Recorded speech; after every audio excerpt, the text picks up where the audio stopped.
Strong Talkers, let's go. Welcome to the Strong Talk, where only the strong survive. It's Monday morning. Y'all know what we do. I have a thought this morning.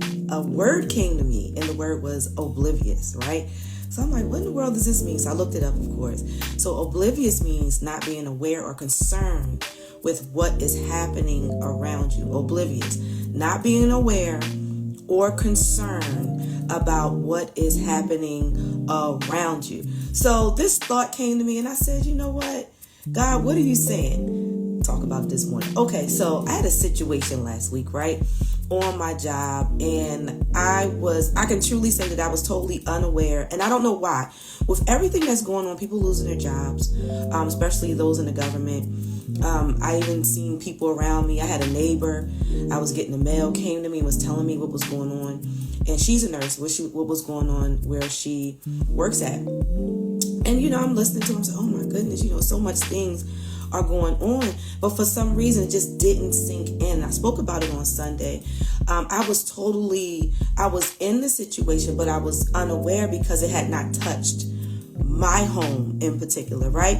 So sometimes, even as intercessors, I spoke about this on Sunday, even as intercessors, you have to be aware of the burdens of other people. You have to be in touch. You have to be empathetic, and you have to be very careful, because there are times where you can just start going through life. Y'all know how life be life, and you're going through life and you're just doing life as you're doing life, but really you're oblivious to what's really going on around you. So I can see it on the positive aspect and on the negative aspect, right? So in regards to the job situation, I was really not in touch with the seriousness of what is really going on with people losing livelihood, losing money, losing jobs, because it had not hit my house, right? So I didn't know until maybe about the end of the week last week that my job was actually at risk. So, all week, and it made no sense, because all week long, all of my nurse friends were like freaking out, right? Like literally freaking out. They're like, I got to make these adjustments. I got to do this. I got to do that. And I came on here to say that there are times in your life where you are just simply not aware of what's going on around you, and it's not good. I have been told, even by men in my life, uncles, brothers, Key, change up your route. Don't do the same thing over and over again. One of the mothers, Mother Mill actually, that was one of my mothers in Zion, she said, Key, when you go here, close this door, look behind you, be careful when you get out with you and your son in lit areas, make sure it's a lit area, not a dark area.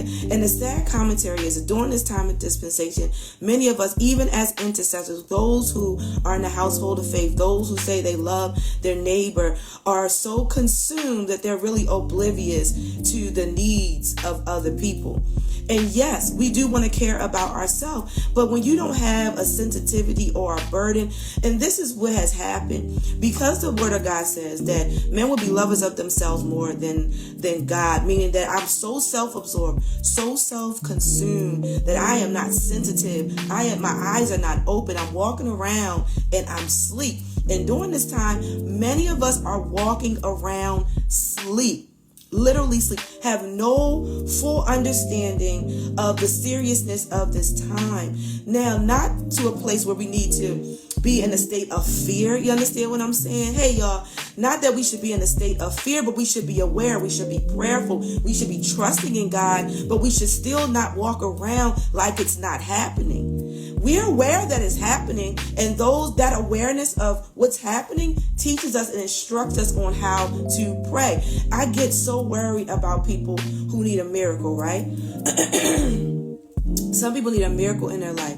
They're going through rough situations and they really don't have a source of hope. I realized that with some of my friends, my co-workers this week. They freaked out so bad they're going to therapists and all these different things. And I began towards the end of the week, when I started to really come to myself, I said, God, I thank you that I know you. I thank you that my trust is not in the government. My trust is not in my own money. My trust is in you, because it's so easy to go into a state of panic panic when things are all around you. No, when things like that happen all around, when things like that happen to my friends, when I see things going on, I go to a state of prayer. And some of us have gotten off of the wall of prayer. Some of us have gotten off of the wall of sensitivity to God because we are so over consumed with what's going on that we literally have no strategy. We go to God for strategy. Literally, if you got any type of sense, if you want to receive any type of wisdom this morning for your week, I say this all the time, I'm not a coach. I'm not an inspiration speaker. I'm not an encourager, in the state of that's my title. I'm a preacher, you know what I mean? But when you are a preacher, you got to give a word of hope to people who are lost. So I begin to say to the people at my job, like, y'all going to be all right. Y'all going to be okay. When the door opened, I'm like, listen, we trust in God. I had to slip it in there in the chat. I said, we trust in God. God hasn't failed you. And I begin to look at the situations of my fellow co-workers. I said, man, you got a 2-parent household. Both of y'all ball. You probably need to do some cutbacks and stuff like that. That's what we need. Get strategy from God for how to navigate this area. Don't be oblivious. Don't be walking around not concerned. That's what the definition of oblivious is. Not aware or concerned about what is happening. How can you be in a place where mothers are wetting their pillows at night? How can you be in a state as an intercessor, as a person of God, as somebody that says they love the Lord? When Christ walked the earth, he went and he didn't stay in the temple. He was like walking around. He saw the woman at the well, the adulterers were all these different. He was out and about. He was aware. I really didn't come to preach this morning. He was aware of what was going on, but he didn't let that awareness take him to a place of, oh, I'm just not going to help. No, I come to fulfill the law. I didn't come to tear down. We're not going to talk about that this morning. I come to fulfill it. So I am coming to give you hope. So this morning, I pray that we will all wake up, that we will all be aware, but still at the same time take on hope. Be aware of what the word says. Be aware of what God placed in you. Be aware that you are a changer. You are a shifter. You can go into any state. You can go into any job and shift the atmosphere. You can go into a dry service and shift the atmosphere with your praise. Many of us have become so complacent. We're sleep. We're just sleep. We got to wake up. We got to wake up. I had to wake up. You got to wake up. We all got to wake up. We as the people of God, we in our culture have to wake up. We got to stand up. We got to be together. We got to push. You can't need a miracle. This is where I was going. You can't need a miracle. And you doing anything that you want to do and you think that you just going to get a miracle. You can't go out here, I'm casting out devils, I'm doing this, I'm doing that. You're not even aware of the force that you're up against. No, there's nothing greater than God, but don't be oblivious. Get in your prayer closet. Get to a place of consecration. Get to a place where you're always ready, because you don't know. We don't know. My cousin said it yesterday. That person's pen is just writing. Mark this off. Put this into this. Do that. We got to be ready. We got to be ready, and we got to have an answer, and we got to go to God in prayer. So this week, as a lot of people are going through a lot of things. You may be going through turmoil in your life. Believe me, I understand. I am aware. I am woke. But I'm praying for you this week that you would take on faith, that you would take on hope, and that you would truly step into who God called you to be. That you would step out of that back seat where you're sitting in the back seat, you're hiding under the seat, and you let the enemy of your life, you let depression, you let anxiety take the driver's seat. Pull that car over, get out, get into the driver's seat, have you and God, y'all get in that driver's seat, and y'all do what y'all got to do this week. Do not be discouraged. Be not dismayed. Whatever be, God will take care of you. I am a witness that he will. It's something. I'm telling you, when I pray, I say, God, I ask, oh God, in the name of Jesus, that you would protect me. You would keep me from danger, seen and unseen. My simple tail was in a place of danger and didn't even know it. And I said, God, well, maybe I had prayers stored up or something like that. But when I tell you, God will keep you. God will keep you when you don't even know you need to be kept. Clearly, somebody, I always pray this prayer. God, put my name in the mouth of your intercessors. Now, I don't know what these other, in the name of your intercessors. Call my name, call Kiana out. So when I don't even know I need to pray, I'm too crazy and out of my mind to know I need a miracle, that a miracle literally will happen on my behalf. I am encouraged this morning. I pray that you are encouraged, and I pray that you will not be oblivious to what is going on, that you will wake up, you will take your place, you will be confident in the God that is in you. And I encourage you, if you don't have him, you got to get him. And if you need a miracle, I don't want you to give up. Let me tell you something. God is a miracle worker. He defies every single odd. I am, listen, nurse practitioner and all. We have given diagnoses to people. I promise you, God has the final say. Share this. Let everybody know. Wake up. Wake up, wake up. God got the final say. Listen, take a hold of faith. Listen, our elders. That's why it's very important. See, people want to go into, it's just new school. You better get a hold of an elder that been through something.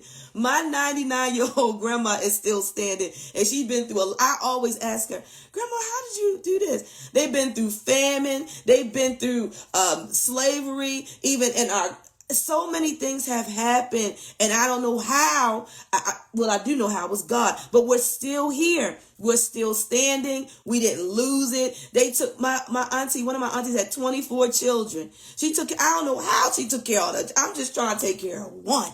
Literally, they didn't go hungry. Many of us was in homes. We was half poor, didn't even know it, because God made a way. I remember hearing stories about my grandmother literally boiling water on the stove, didn't know where the next meal was going to come from. People drop all stuff on the porch.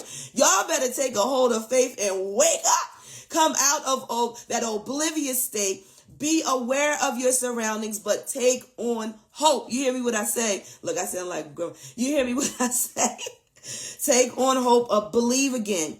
Have faith again. Some of you are on your way back into the office. You didn't even know it was going to happen like this. They were talking about it. You don't even know. Let me tell you something. Ask God to give you direction. Trust God even through this. He has the final say. If he brought you to it, he going to take you through it. And I know they say he never put more on you than you can bear. Sometimes you don't even know how strong you are. The platform that I have is called Strong Talk. It's not because you feel strong all the time, but our strength is in God. Being strong, in my definition, is the fact that you didn't give up. See, y'all don't, some of us are just grateful that we didn't give up and lose our mind in the last situation. I know what I'm talking about.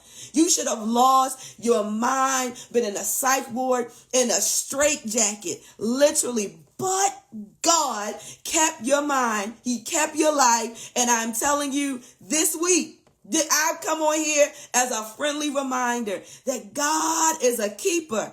I promise you he is. And I know they say he's a keeper to those, that want to be kept. But sometimes he keeps you that don't even want to be kept, because somebody's praying for you. And I'm praying for you. I tapped into my intercessor and said, God, whoever logs on here, somebody's on their last leg. They don't know what they're going to do. But I pray that this encouragement this morning, that this strong talk will snap your tail back to remember who you are in God. You may think in yourself, I don't even know where to go. It seems like it's one thing after another. And guess what? Sometimes it is, but it's going to make you stronger in the end. All you got to do is not give up.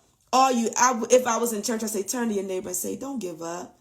Wake up. Don't give up. Sometimes you got to talk to yourself, pat your own self on the chest. King, wake your tail up. You know better than that. You know better. Don't get consumed by these crazy people losing their mind.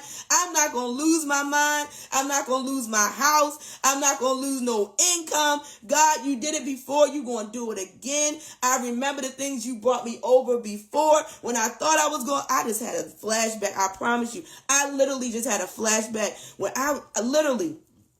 there was a time when I was a contractor for the government, and we got furloughed. I'm living in my little penthouse suite, driving my BMW, and God knows I didn't have nothing to lean on but God. And you don't understand. Some of you understand the amount of just me having to take. and walk down to the rental office at that time and say, I'm one of the government workers that got furloughed, and I don't know how I'm going to pay my rent. They said, it's okay. We're going to give you some more time. All I know is everything came back up at some point, and somehow I didn't get put out. I didn't lose nothing, and I didn't lose my mind. So I hope that is a source of encouragement for you today. Trust in God, even when you can't even trust in yourself, and wake up. Y'all have a wonderful day. I love y'all. Come on, y'all. Y'all follow me. Y'all come on Strong Talk Culture. Y'all check out the videos. Y'all check out the replays. I love y'all.